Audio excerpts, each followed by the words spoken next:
Não é bem a máquina da verdade, mas esta noite estreamos o Fact Check na SIC Notícias. Verdade ou mentira? Com Pedro Santos Guerreiro, diretor do Expresso. Foi, Pedro, uma entrevista muito virada para a economia. Vamos ver se tudo o que disse o Primeiro-Ministro bate, de facto, com o que está certo. Vamos começar por esta frase. Tivemos um segundo semestre de 2015 em clara desaceleração. É verdade. Daquilo que o Primeiro-Ministro quis dizer foi que, estando a economia, sendo as previsões para o primeiro trimestre deste ano de estagnação ou mesmo de uma ligeira desaceleração da economia, o Primeiro-Ministro quis dizer foi que isso já era a toada que vinha atrás. E isso é verdade, porque em 2015 a economia cresceu 1,5%, mais do que os 0,9% que tinha crescido em 2014, mas esse crescimento foi sendo cada vez menor ao longo do ano de 2015 e, portanto, daí criar esse embalo, que é o embalo menos positivo para nós, de entrarmos já em 2016 com a economia crescendo ou o mesmo ou talvez menos. Frase seguinte. A Comissão Europeia pela primeira vez apresenta uma previsão de déficit abaixo de 3%, mesmo que ficássemos nos 2,7% previstos pela Comissão, seria o déficit mais baixo dos últimos anos. O que disse António Costa nesta frase é verdade? É verdade e é indisputável, ou seja, as duas previsões, que era do Governo, que é mais otimista que a da Comissão Europeia, mas mesmo a da Comissão Europeia continua a ser abaixo dos 3% do PIB e isso é obviamente positivo para todos os Estados-membros e, portanto, também para Portugal, até porque é inédito nesse sentido. O que ainda não, mas enfim, o Primeiro-Ministro não falou nisso, mas o que ainda Portugal não consegue é em relação aos objetivos de déficit estrutural.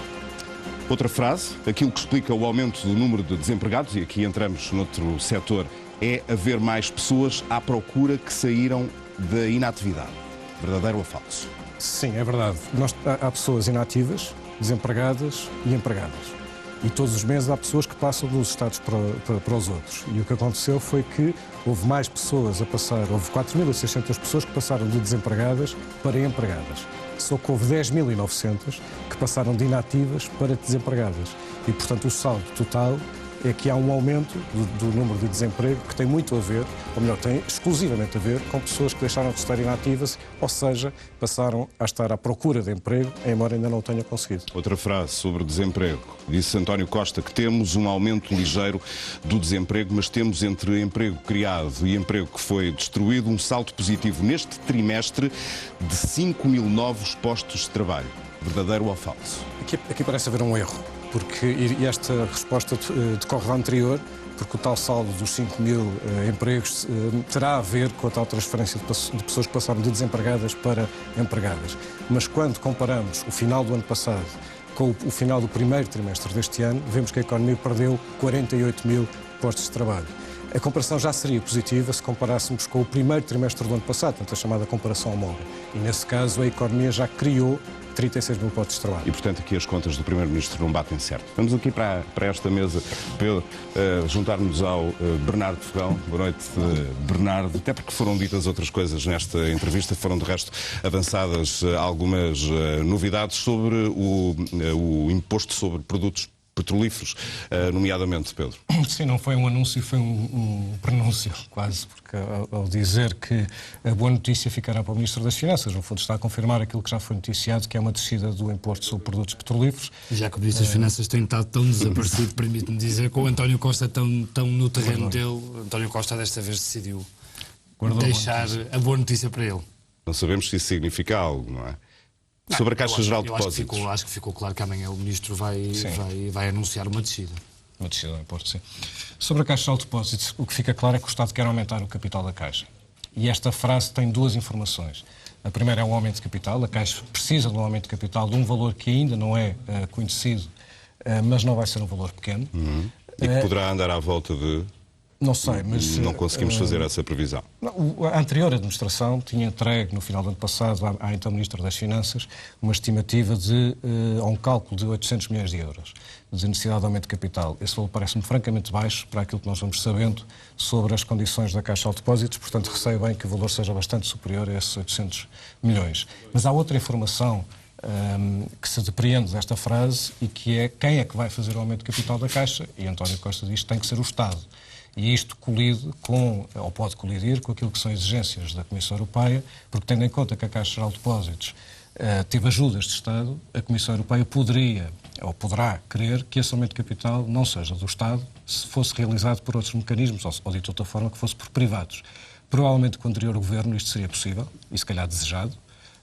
Com este governo, aquilo que António Costa deixa claro é que não, é que será o Estado e será necessário uma negociação entre o governo e a Comissão Europeia para convencer a Comissão Europeia a autorizar, nomeadamente a Direção-Geral de Concorrência, a autorizar que seja o Estado português a fazer este aumento de capital. Bernardo, outros temas do momento referidos nesta entrevista, nomeadamente a polémica da atualidade, a questão dos contratos de associação na educação. O Primeiro-Ministro disse que esses contratos vão ser escrupulosamente, e essa foi a expressão utilizada, cumpridos. O que te pareceu sobre este tema? Até porque o Presidente da República estava à espera de ouvir novidades sobre este assunto. Pareceu-me que o António Costa fez bem em explicar escrupulosamente a questão, usando a palavra dele, porque havia aqui uma grande pressão sobre António Costa, não só porque Marcelo deu a entender, ao dizer que essa é uma conversa que vai ter amanhã em Belém, deu a entender que não concorda com tudo o que António Costa quer fazer, mas havia aqui, ou há aqui duas frentes que eu acho na atuação de Marcelo Rebelo de Sousa. Uma coisa é aquilo que António Costa, que Marcelo acha que é a questão da confiança, ou seja, que os contratos têm mesmo de ser cumpridos, e hoje António Costa deixou isso claríssimo, que os contratos são mesmo para ser cumpridos, e portanto eu acho que isso é importante para o Presidente da República. Outra questão é a questão mais ideológica ou a questão mais política.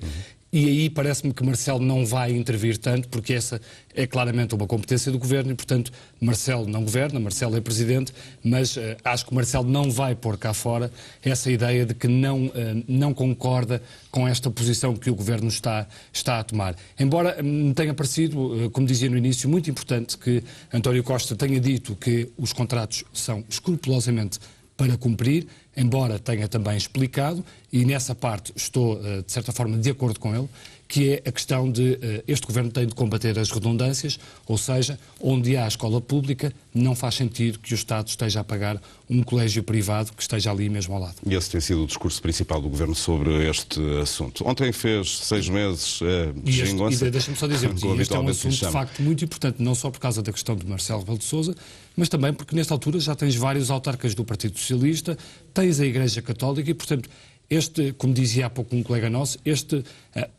pode arriscar quase ser um novo buzinão para o Governo de António Costa. 30 segundos finais de comentário. Fez 6 meses ontem a geringonça. Na entrevista do Primeiro-Ministro, pareceu-te que está bem de saúde?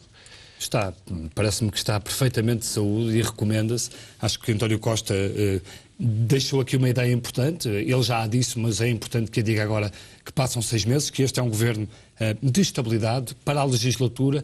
E parece-me que todas essas questões que se levantam muitas vezes de pressões do Bloco de Esquerda, pressões do PCP, eles têm que discordar para se manterem unidos.